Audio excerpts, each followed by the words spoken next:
अस्सलामु अलैकुम वरहमतुल्लाहि वबरकातुहू। मुहतरम नाज़रीन, जैसा कि आप जानते हैं कि मेराज नबी सल्लल्लाहु अलैहि वसल्लम का मौका है। प्यारे नबी सल्लल्लाहु अलैहि वसल्लम को अल्लाह तबारक व तआला ने कई मौजिज़ात अता फरमाए।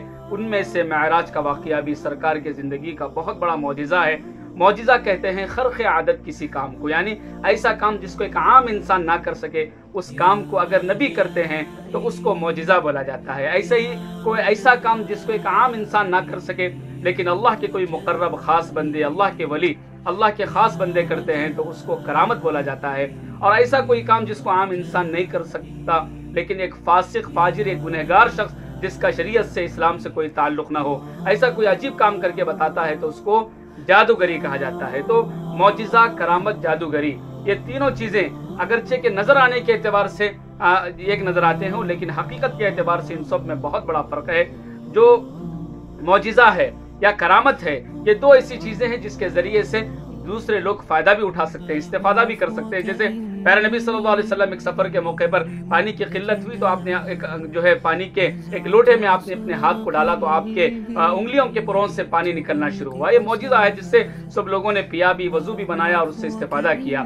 ऐसे ही एक मौके पर ग़ज़वा खंदक का मौका है। सरकार दो आलम सल्लल्लाहु अलैहि वसल्लम और दीगर सहाबा अपने पेट पर पत्थर बांधकर खंदक की उस लड़ाई में शरीक है। ऐसे नाजुक वक्त में एक सहाबी रसूल ने सरकार को दावत फरमाई और सिर्फ 7 से 8 आदमी का वो खाना था, लेकिन सरकार 70 से 80 सहाबा को लेकर पहुंच गए। वो साहब परेशान हुए कि इतना खाना तो मैं बनाया हुआ नहीं हूँ। सरकार ने फरमाया कि तुम शोरबे का ऊपर का जो ढक्कन है, जो है भगोने का, उस देख का, उसको, उस ढक्कन को हटाए बगैर तुम शोरबा डालते रहो।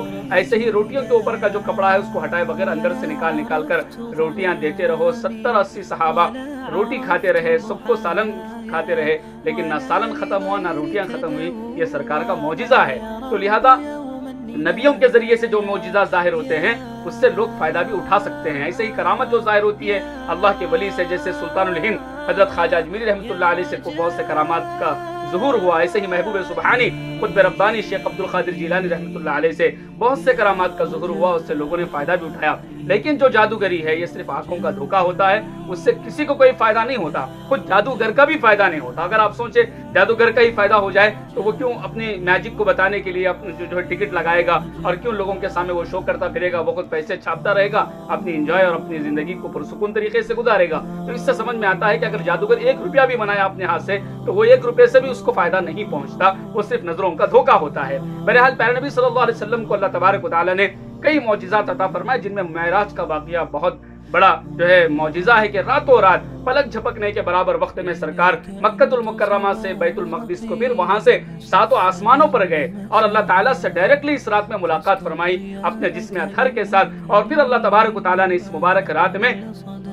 सरकार को नमाज जैसी अज़ीमुश्शान तोहफा अता फरमाया। तो आज की इस रात में इस बात को भी समझने की जरूरत है कि अगर दुनिया में कोई गिफ्ट मिल जाए, कोई प्राइज मिल जाए तो हम उसको शोकेस में सजा कर रखते हैं, लोगों को बताते हैं, और जो भी अपने घर को आते हैं। तो नमाज ऐसा तोहफा है कि रोजा दुनिया के अंदर उतारा गया, हज के अहकामात दुनिया के अंदर उतारे गए, हाँ जी, इसी तरह मीरास के मामला दुनिया के अंदर उतारे गए, लेकिन नमाज एक ऐसी इबादत है जिसको देने के लिए अल्लाह ने अपने हबीब को 7 आसमानों पर बुलाकर आता फरमाया। मेरे भाइयों, जरूर सोचना चाहिए, जिस तोहफे को अल्लाह ने इतनी मोहब्बतों के साथ 7 आसमानों पर बुला कर दिया हो, आज हमने उस तोहफे के साथ कितनी नाकदरी की है। मामूली बहानों से हम नमाज को छोड़ते हैं, बीमारी का बहाना, कारोबार का बहाना, दीगर मसरूफियात का बहाना करके हम नमाजों को छोड़ते हैं। सरकार के दिल को कितनी तकलीफ होती होगी, जबकि सरकार के अल्फाज हैं अस्सलातु मिअराजुल मुमिनीन, के ईमान वालों के लिए नमाज ही मेराज है। तो इसलिए आज की इस रात का सबसे बड़ा फायदा यह है कि हम इस अज़म के साथ, इस इरादे के साथ आज हम जो है इरादा करें कि मैं अपनी जिंदगी के आखिरी सांस तक दुनिया के किसी भी कोने में रहो, नमाज को नहीं छोड़ूंगा। अगर इतना इरादा कर लिए, अपने जिंदगी को नमाज पर ले आए, तो हमारा जागना भी कारामद है, हमारा सुनना भी कारामद है।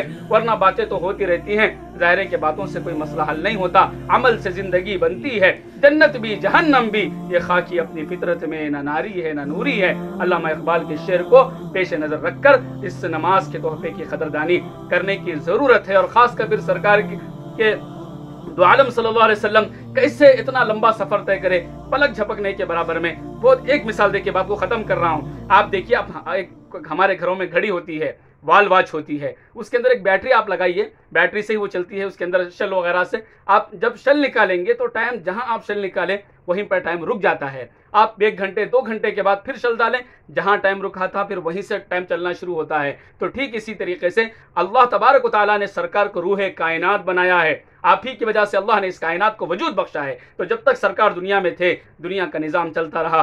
سرکار دنیا کو چھوڑ کر آسمانوں کی طرف اللہ کے پاس گئے تو اللہ نے جہاں سرکار باہر نکلے تھے وہیں دنیا کو تھام کے رکھا.